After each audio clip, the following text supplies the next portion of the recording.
Hello mes poulets, j'espère que vous allez bien, j'espère que ce dimanche a été très fructueux, que ce petit week-end dans le froid de la France vous a quand même fait du bien. Aujourd'hui j'ai un peu posé le micro, vous le voyez normalement, il y a le bras qui est là, j'ai acheté du matériel, je ne fais qu'acheter du matériel, j'ai l'impression que je passe ma vie à acheter du matériel et ça me satisfait presque autant que des sessions shopping sur Azos. Anyway, j'ai posé le micro parce que j'ai envie de tester un peu.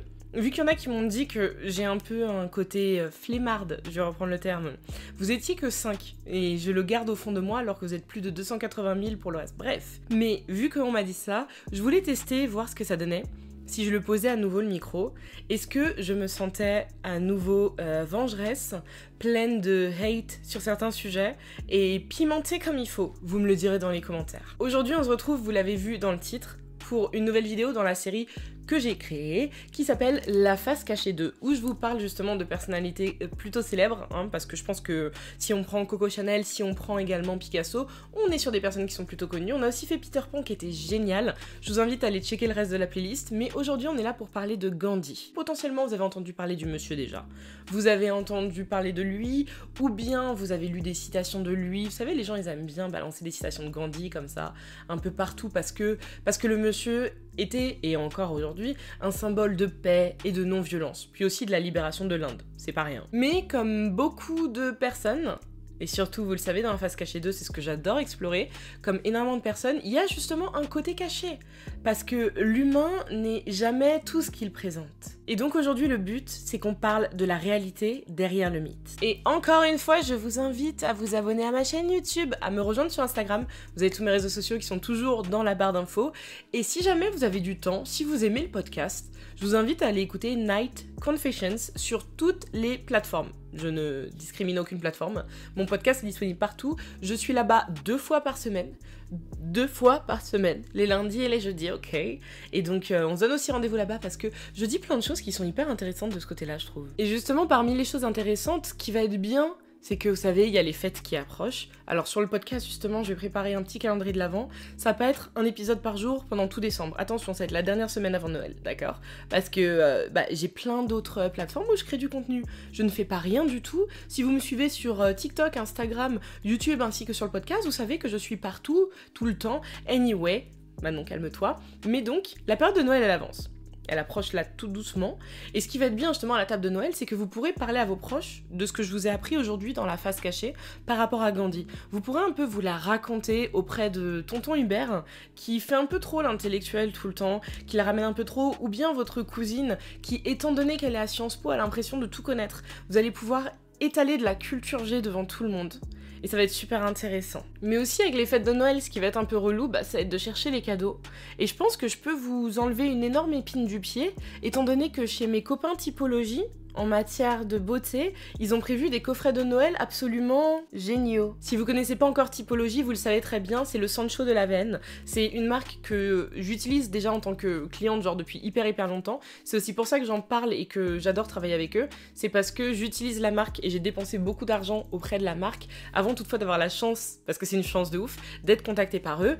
Et donc c'est une marque qui est française, qui est vegan, qui est cruelty free. On est sur des produits qui sont formulé et fabriqué en France, on adore ça. On est là pour uniquement ce qui est dans la bouteille. C'est-à-dire qu'on a un packaging qui est très minimaliste et très simple chez Typologie, parce que le but c'est que vous ne payez pas pour l'extérieur. Parce que en général, quand vous achetez de la skincare ou du make-up, ce qui va compter, c'est ce que vous mettez. Et chez Typologie, ils l'ont très bien compris. Personnellement, dans les coffrets, j'ai choisi le coffret découverte. Il y a 10 tailles d'essai. Alors déjà, ce que j'aime beaucoup, c'est que, regardez, je vous ai dit c'est minimaliste, mais c'est beau quand même. On est sur un petit coffret qui est trop mimes comme ça. Donc déjà, on a les très fameuses pochettes Typologie. J'en ai déjà 2 ou 3. Je vais commencer à les collectionner. Carrément, des fois, je mets des cartes mémoire et des trucs comme ça dedans. Elles sont trop bien, super résistantes. Je tiens juste à le préciser en même temps. Et donc ici, on a 10 produits emblématiques de la marque en version mini pour justement, soit vous découvrir, redécouvrir ou bien pour offrir et faire découvrir. On a l'assemblage botanique purifiant, on a le sérum cerne et poche à la caféine que j'utilise actuellement, il est trop bien. On a le sérum hydratant acide hyaluronique que j'utilise actuellement qui est trop bien. On a le sérum éclat vitamine C à 11%. Nous avons la crème visage à 9 ingrédients, Bon, je peux pas faire 6 avec une seule main. On a le masque purifiant charbon ortie bio, c'est un de mes faves de la marque, il est génial. On a la crème visage purifiante zinc PCA et extrait de bambou, elle est superbe pour les peaux mixtes à grasse, peau à tendance acnéique, elle est vraiment pépite. On a également l'huile démaquillante à 7 ingrédients. Nous avons l'hydrolat de menthe poivrée que j'adore, qui est aussi super bien pour les peaux mixtes à grasse. Et juste ici en dernier, nous avons le gel nettoyant exfoliant au PHA ainsi qu'à l'aloe vera. Donc en fait c'est simple, on est sur une full routine en mini format, comme ça on découvre et on redécouvre. Et donc il y a 4 autres coffrets qui vont de 34,90 à 75,90 pour justement pouvoir un peu couvrir tous les budgets et surtout aussi toutes les envies parce que c'est pas tout le monde qui veut les mêmes choses chez Typologie. Et vous avez en plus un petit outil qui est trop bien, qui est un gift finder sur le site pour vous aider à trouver un cadeau justement. Dans la barre d'infos vous allez trouver le lien vers mon coffret, le lien vers les autres coffrets ainsi que le lien vers les gift finder bien sûr. Et en cliquant sur n'importe quel lien, je vous le précise, pour un minimum de 45 € d'achat les BG, vous avez offert l'hydrolat qui est juste ici à la fleur d'oranger bio, qui est absolument génial pour tout ce qui est justement éclat de la peau entre autres. Super prep après la douche pour justement effacer tous les effets très tiraillants aussi du calcaire qu'il y a malheureusement dans l'eau.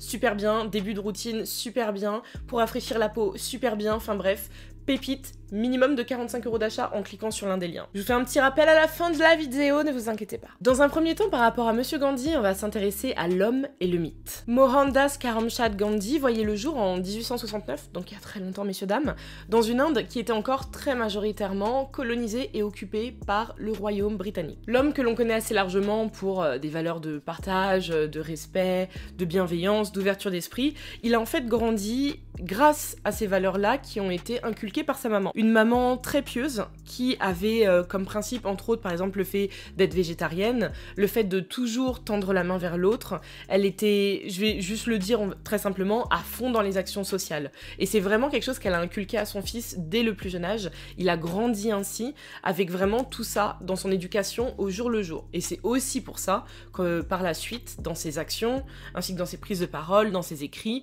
c'est quelque chose qu'il a voulu véhiculer de manière plus large. Pour faire ses études, parce qu'il faut savoir donc qu'il est d'une famille qui avait quand même plutôt de l'argent, déjà pour l'Inde et puis même tout simplement par rapport aux Européens, mais donc pour faire ses études, il a été envoyé par ses parents à Londres. Étant donné que le pays est colonisé par l'Angleterre, bah autant qu'on profite quand même un tout petit peu de ce que cette puissance coloniale qui a décidé de retourner tout notre pays ainsi que de voler nos matières premières puisse nous offrir, n'est-ce pas? Donc il est envoyé à Londres par ses parents et très très vite, sur place, il va se heurter à des choses auxquelles il ne s'attendait pas, surtout dans une telle puissance que soit à cette époque comme aujourd'hui, c'est des problèmes qu'on retrouve, c'est-à-dire la discrimination, surtout du racisme, de la pauvreté ainsi que du vandalisme. Et il va également faire un grand tour, j'allais dire un petit tour mais un très grand tour parce qu'il va rester assez longtemps en Afrique du Sud et le constat ne sera pas meilleur. Mais c'est surtout Londres qui va s'avérer très difficile pour lui parce que c'est assez simple, comment vous expliquer? Il est issu de l'Inde colonisée et encore colonisée à cette époque-là. Entre-temps, l'Inde a pris son indépendance, mais à cette époque-là, ce n'est pas du tout le cas. Donc il est d'une Inde colonisée, où le colon est très présent, où la langue du colon fonctionne comme le colon, parce qu'on roule, je sais jamais si c'est gauche ou droite, attendez, nous, le volant est à gauche, donc on roule à droite, voilà, on roule à droite en Angleterre, on roule à droite en Inde, tout est fait de la même manière. Mais sauf que lorsqu'il arrive en Angleterre, il se rend très vite compte qu'il est un citoyen de seconde zone, parce qu'il est un homme de couleur.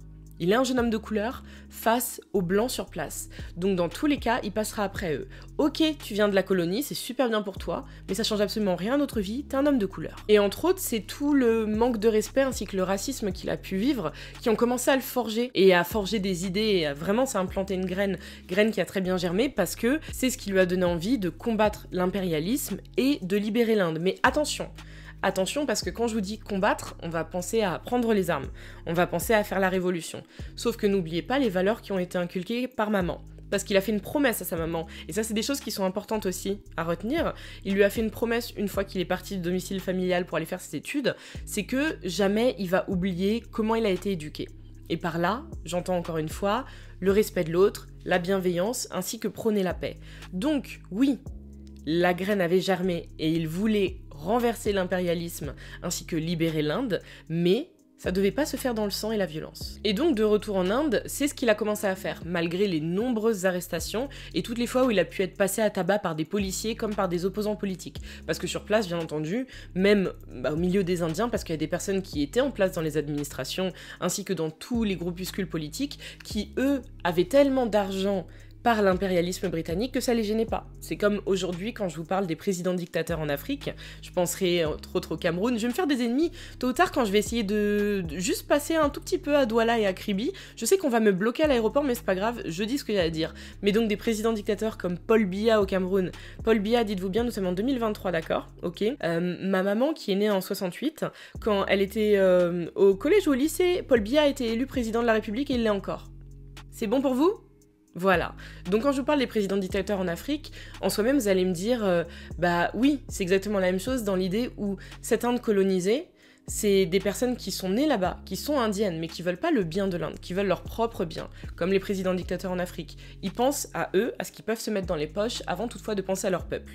Donc, sur place, Gandhi s'est juste heurté, face aux colons blancs encore sur place, mais aussi face à ses congénères, qui, eux, sont pour l'impérialisme parce que l'impérialisme britannique leur rapportait beaucoup. Mais petit à petit, son discours a quand même commencé à super bien prendre parce que tout le pays a commencé à tout simplement le suivre et un vent de révolte, mais un réel vent de révolte sur toute l'Inde, a commencé à se lever parce que les gens n'en pouvaient plus du colon britannique. Et c'est une période où Gandhi a commencé à enchaîner pas mal de passages en prison, comme en 1922 ainsi qu'en 1932 et 1932, si jamais vous avez un tout petit peu entendu parler de l'histoire de Gandhi, c'est là où il a fait sa très célèbre grève de la faim. Cette grève de la faim qui était là pour demander des droits, plus de droits, ainsi que la libération du peuple indien, mais où il se battait énormément pour la caste des intouchables. Je sais pas si vous avez regardé, bon, désolé, on va vraiment être très réducteur, mais si vous avez regardé Slumdog Millionnaire entre autres, ou bien d'autres films ou séries indiennes ainsi que des documentaires, mais donc c'est un pays qui fonctionne avec des castes qui sont des strates sociales. Vous allez me dire, nous aussi on en a, sauf que c'est pas pareil. C'est pas pareil parce qu'en Inde, tu ne te mélanges pas. Déjà, les castes sont connues et reconnues et vous ne mélangez pas. Et s'il y a bien une caste avec laquelle personne ne se mélange, ce sont les intouchables qui sont vus comme des moins que rien. Parce que quand vous entendez intouchable souvent, et moi je sais que pendant très longtemps, je sais quand j'étais genre au collège ou au lycée, je captais pas trop parce que pour moi, intouchable, c'est justement une personne, tu peux pas l'atteindre. Genre, you can sit with us. Alors que là, non, c'est you don't sit with us. Les intouchables, you don't sit with us. C'est sit with les intouchables, tout simplement. Mais c'était pas du tout assez pour Gandhi. Il a continué encore une fois la lutte, il a continué les prises de parole, il a continué la rébellion, douce, mais quand même. Et en soi-même, c'est la Seconde Guerre mondiale qui a été un énorme tournant pour l'Inde. Entre autres, il y a une énorme question aussi par rapport aux combattants indiens. Est-ce qu'ils vont supporter l'effort de guerre britannique? Enfin, il y a eu beaucoup de choses qui se sont superposées les unes sur les autres. Et en 1947, l'Inde prend enfin son indépendance. Donc là, c'est cool, on a parlé de pas mal de choses assez joyeuses, entre guillemets. Hein.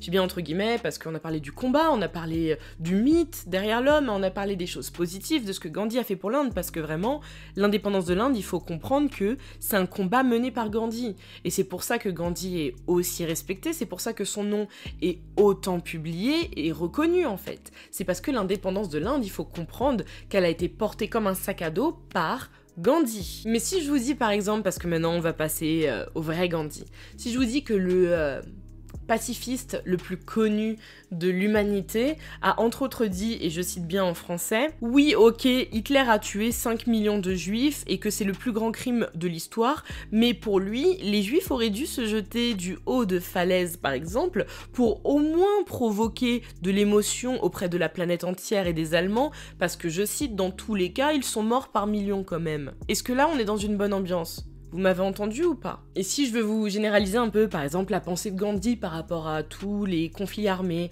que ce soit n'importe quelle guerre ou conflit qui peut se faire entre juste deux groupes ethniques dans un même pays, il pensait que c'est assez simple. C'est que lors d'un conflit armé, il vaut mieux se faire envahir par le plus fort. Si le plus fort est là, c'est simple, tu lui ouvres la porte, tu le laisses faire ce qu'il veut faire. Il veut tuer femme et enfant, vraiment ce sont ses mots. Il veut tuer femme et enfant, le plus fort, il tue femme et enfant.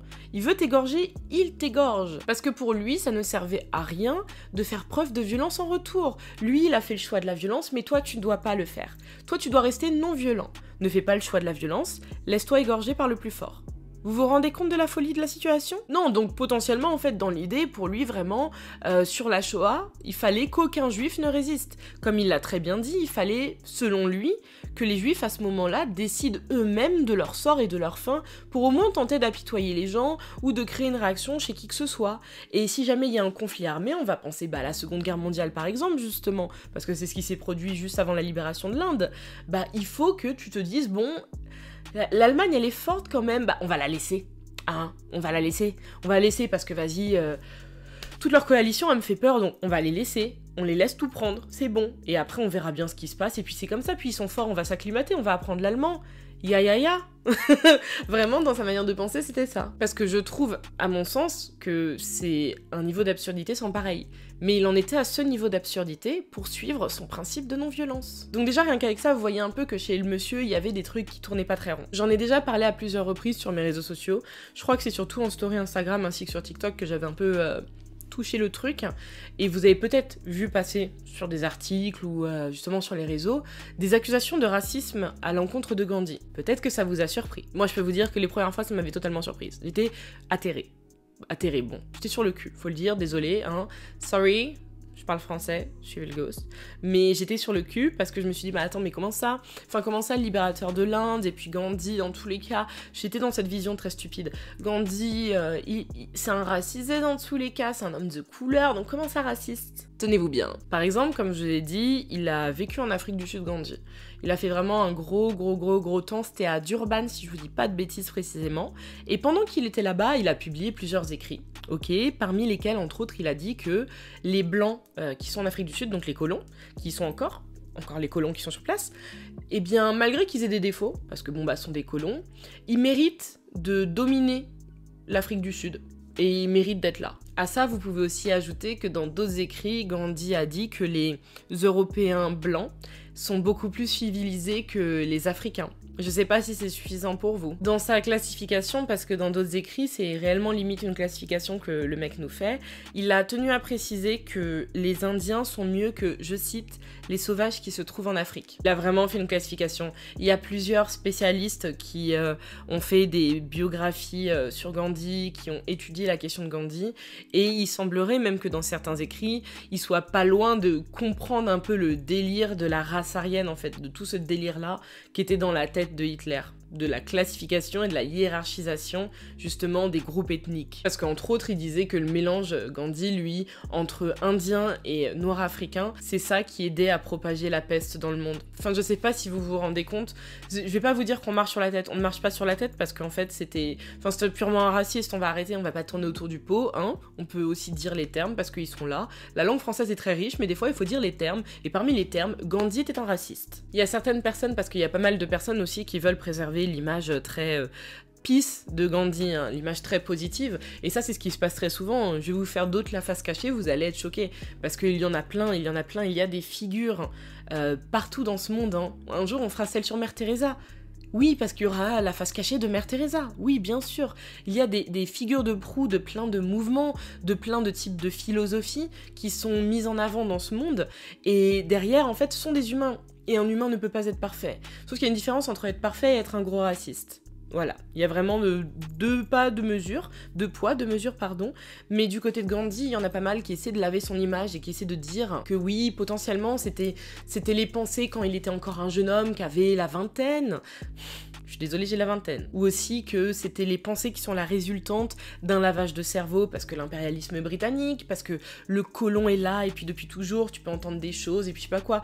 Vous pouvez en penser ce que vous voulez, d'accord, mais à mon sens il faut en parler et c'est des choses qui doivent être soulignées. Parce que quand on veut créer justement une figure de la paix, de la non-violence, je pense, qu'il faut aussi parler de ces choses-là. Parce qu'il a pas mal d'écrits où, lorsqu'il était en Afrique du Sud, pour parler des Noirs, il a utilisé un terme qui s'appelle kafir, K-A-2-F-I-R, qui, en sud-africain, dans les dialectes sur place, se veut très péjoratif à l'encontre des Noirs.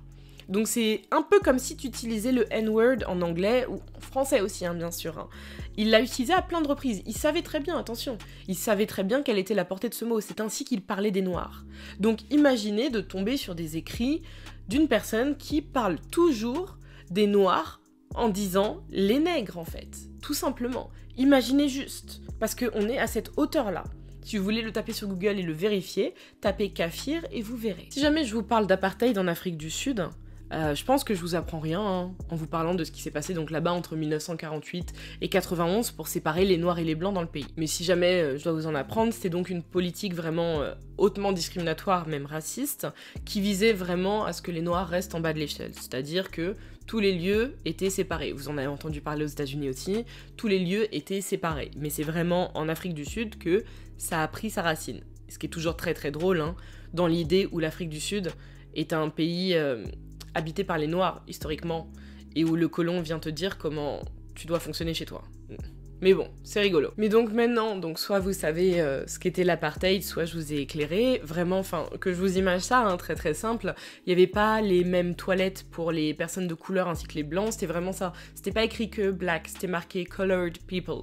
Voilà, tout simplement. Tu ne pouvais pas boire, vous savez, les petites fontaines à eau publiques. C'était pas les mêmes pour les blancs et les personnes de couleur. Le bus, on ne s'asseyait pas dans les mêmes zones. Partout, c'était comme ça. Tout était séparé pour faire comprendre aux personnes de couleur, mais donc surtout aux noirs pour le coup, que you don't sit with us. Encore une fois, tout simplement. Et donc, dans un contexte de ce genre, Gandhi, qui habitait donc à Durban, a tenu à contacter une entité administrativo-politique de la ville de Durban pour faire une demande. Hein, une demande qui a été écrite, donc il y a une preuve et une trace, je suis pas en train de sortir ça d'un coin de ma tête, pour faire cette demande qui était celle de dire que, demandez s'il vous plaît, est-ce que les Indiens peuvent ne pas faire la queue avec les Noirs ? Est-ce que, en fait, ok, vous séparez les Noirs des Blancs, mais s'il vous plaît, mettez pas les Indiens avec les Noirs. Début et fin de la blague. Et je suis désolée, jusqu'à quel point les gens peuvent se mentir à eux-mêmes et se dire que sa vision des choses, parce que pour les gens c'est ça, sa vision des choses aurait changé avec le temps, il a évolué, mais jusqu'à quel point tu peux te mentir à toi-même en te disant des choses comme ça, quand tu sais que par exemple il y a eu la révolution Bambata, c'était une révolution en 1906 si je dis pas de bêtises, justement en Afrique du Sud, c'était un groupement zoulou, c'était un soulèvement d'un groupement zoulou, donc un groupement originaire d'Afrique du Sud qui en avait marre de la présence du colon. Comment vous dire que Gandhi a soutenu l'oppresseur blanc ? Qu'il a soutenu l'oppresseur blanc en Afrique du Sud face à des Noirs. Jusqu'à quel point les gens peuvent se mentir, les historiens peuvent tenter de laver son image, d'essayer de proposer une autre grille de lecture, alors que le type est hautement et simplement raciste. C'est juste que il a le contexte de non-violence, il a ses paroles, il a cette manière de penser, d'accord, mais ça ne l'empêche pas de venir vous dire à côté, mais par contre le noir est inférieur pour moi. C'est un truc, ça ne l'empêche pas de dire ça. Pas du tout. Vraiment, faut savoir dissocier. C'est pas parce que le type est contre la violence que derrière, il peut pas être un gros raciste. Je vois pas en quoi... Pour lui, c'est pas de la violence réellement, le racisme. Parce que pour lui, la violence, ça va être dans le geste. Alors que dans les mots, la violence, elle peut être également là, à mon sens. Et t'as pas besoin d'être vulgaire. Si je viens de te dire que ton groupe ethnique est inférieur au mien, j'ai pas utilisé de mots vulgaires jusqu'ici. Ok, mais j'ai été très violente dans mes mots, parce que le racisme c'est laid. Mais allez, pendant 2 secondes, on va s'éloigner quand même de la haine de Gandhi à l'égard des Noirs et parler de 2-3 autres choses. Est-ce que, mes poulets, on vous a déjà parlé de l'attrait de Gandhi pour les jeunes filles mineures non mariées ou pas ? Non ? Et là vous allez me dire, mais attends, mais Gandhi il avait pas fait un vœu de célibat à 38 ans ? Alors pour vous dire les choses assez simplement, Gandhi ce qu'il aimait bien faire c'était mentir à des jeunes filles mineures, dont ses nièces, dont sa famille, entre autres, hein, pour les manipuler et leur expliquer qu'en fait chaque chose qu'il allait faire faisait partie de ses expériences justement dans son vœu de célibat. Comme par exemple à l'âge de 61 ans, quand il a invité une de ses nièces dans son lit, en lui expliquant, je cite, qu'il voulait voir s'il pouvait réussir à contrôler ses pulsions animales. Sacrée expérience. Parce que oui, dans sa manière de penser les choses, et c'est pour ça qu'il a fait ce vœu de célibat, Gandhi considérait que, entre autres, l'acte sexuel et toutes ces choses-là, ça revenait d'une pulsion animale. Et je tiens à vous dire qu'il avait des jugements sur les femmes qui étaient pas jolis du tout. Hein. Pour lui, entre autres, la période des règles, on était les plus sales du monde, ça résultait de plein de choses, de sexualité qui est absolument dégueulasse et débridée, enfin, je vous en passe des meilleurs. Mais donc, il considérait vraiment que la relation sexuelle en elle-même, ça vient d'une pulsion animale, et qu'il faut voir si on se contrôle. Sauf que je suis désolée, si tu veux voir si tu te contrôles, alors première chose déjà, pourquoi t'en parles pas à des femmes majeures que tu rencontres ? Déjà, on va commencer par le début. Genre pourquoi tu vas pas parler à une femme qui a 45 ans du fait que t'as envie de tester des choses ? Pourquoi ? Parce que c'est simple, ces jeunes filles mineures là, s'il se passe quoi que ce soit, déjà t'es Gandhi, t'es connu, déjà t'es leur oncle. C'est la famille, vous connaissez ce qui peut se passer. Et puis en plus, elles sont beaucoup plus manipulables. Potentiellement, elles vont oublier avec le temps. Et nanani, nanana, et on a des époques qui sont différentes. Ok. Et donc, pour lui c'était beaucoup plus facile de faire ça. Parce que je suis désolée, quand bien même, apparemment, je dis bien apparemment, il y aurait pas eu d'acte d'agression à proprement parler. Je dis bien apparemment parce que, encore une fois, je tiens à vous préciser qu'en Inde, entre autres, vous le savez aujourd'hui, des filles qui portent plainte pour agression sexuelle, viol et toutes ces choses-là, sont des filles qui finissent lapidées, qui peuvent se faire revioler, qui sont bannies de leur famille. Donc j'ai envie de vous dire, c'est pas dans l'Inde des années 1950 que c'était obligatoirement mieux. Mais donc ce qui se passe, c'est que tu vas proposer donc à des jeunes filles mineures de venir dans ton lit pour voir si tu peux te contrôler. Est-ce que vous vous rendez compte de ce que je vous dis? Mais après, est-ce que c'est vraiment étonnant de la part d'un homme qui, entre autres, par rapport à des cas d'agression sexuelle dans la rue en Inde à cette époque-là, disait déjà que les femmes devaient se raser le crâne dans ce cas-là pour se rendre moins attirantes aux yeux des hommes? Donc la victime était coupable apparemment aux yeux de Gandhi. Je sais absolument pas, je sais pas si vous vous rendez compte de ce que je vous ai raconté. Je ne sais pas. Il y avait encore d'autres choses, hein. Il y avait encore d'autres choses. J'ai fait le choix de citer ces choses-là parce que je trouve que c'était les plus, pas poignantes, mais celles qui m'ont le plus retourné l'estomac. Parce que même si j'avais eu des vents, j'ai eu des échos, c'est pas pour rien qu'aux États-Unis, dans pas mal d'autres pays, il y a des statues de Gandhi qui ont été déboulonnées. Hein. Il y a des statues de lui qui ont été cassées, ce n'est pas du tout pour rien, c'est comme Christophe Colomb aussi. C'est quelque chose qui arrivait plein de fois au niveau de plein de personnalités qu'on préférerait totalement rayer de l'histoire quand on y pense. Mais Voilà.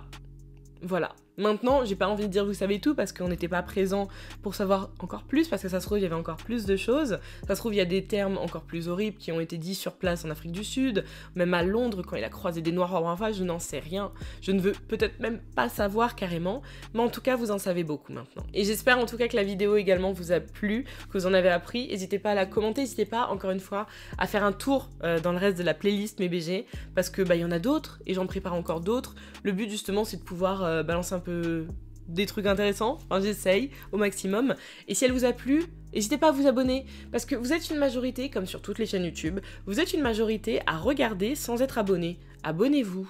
Et comme je vous l'ai dit, pour retrouver le super coffret cadeau qui vient de chez Typologie, je vous aurai tout mis dans la barre d'infos, le lien vers le coffret que je vous ai présenté au début, le lien vers les autres coffrets, ainsi que le lien vers le Gift Finder.